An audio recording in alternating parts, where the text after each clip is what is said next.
Peer মানে হলো permanent restlessness, বললেন সালাহুদ্দিন আহমদ। বিস্তারিত সংবাদ।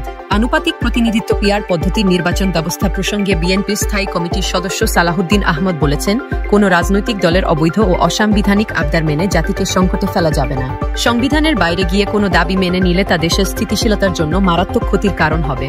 আজ বৃহস্পতিবার দুপুরে সুপ্রিম কোর্ট বার মিলনায়তনে আয়োজিত এক সেমিনারে সালাহুদ্দিন আহমদ এ কথাগুলো বলেন। বাংলাদেশ ন্যাশনালিস্ট ব্রিটিশ স্টুডেন্টস অ্যালায়েন্সের 15 বছর পূর্তি উপলক্ষে এই সেমিনারের আয়োজন করা হয়। পিয়ার পদ্ধতি কার্যকর হলে বাংলাদেশের রাজনৈতিক স্থিতিশীলতা ব্যাহত হবে বলে মন্তব্য করেন সালাহুদ্দিন আহমদ। তিনি বলেন, পিয়ার মানে হচ্ছে পার্মানেন্ট রেস্টলেসনেস, স্থায়ী অস্থিরতা। উদাহরণ টেনে সালাহুদ্দিন আহমদ বলেন, বিশ্বের বিভিন্ন দেশে পিয়ার চালুর পর দেখা গেছে সরকার গঠন করতে দীর্ঘ সময় লেগেছে, কোথাও 1 বছর বা 1.5 বছর পর সরকার গঠিত হয়েছে, আবার সরকার গঠনের পর তা টেকসই হয়নি, কয়েক মাস বা 1 বছরের মধ্যেই সরকার ভেঙে গেছে। বিএনপির স্থায়ী কমিটির এই সদস্য বলেন, বাংলাদেশে পিয়ার পদ্ধতি চালুর মূল উদ্দেশ্য স্রেফ সংসদীয় আসনের সংখ্যা বাড়ানো নয়, বরং ঘন ঘন রাজনৈতিক অস্থিরতা তৈরি করা।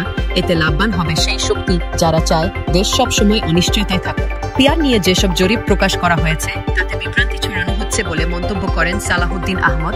তিনি বলেন, এক জরিপে দেখা গেছে 56% মানুষ পিয়ার বোঝে না, আবার অন্য জরিপে দাবি করা হয়েছে 70% মানুষ পিয়ার চায়।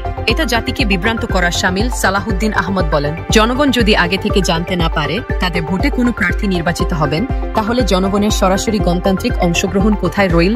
এতে নির্বাচিত প্রতিনিধিদের জবাবদিহি দুর্বল হয়ে পড়বে। সংবিধান ও আইনের শাসনের বাইরে গিয়ে কোনো সংস্কার দেশের জন্য শুভ হবে না বলে মন্তব্য করেন বিএনপির এই নেতা। তিনি বলেন, আমরা সাংবিধানিক ধারাবাহিকতায় থাকতে চাই, কোনো রাজনৈতিক দলের অবৈধ অসাংবিধানিক আবদার মেনে জাতিকে সংকটে ফেলা যাবে না। ভবিষ্যতে রাজনৈতিক সংস্কার প্রসঙ্গে স্বাধীন নির্বাচন কমিশন, স্বাধীন বিচার ব্যবস্থা, নিরপেক্ষ অন্তর্বর্তী সরকার ও গণমাধ্যমের স্বাধীনতা নিশ্চিত করার কথা বলেন সালাহুদ্দিন আহমদ।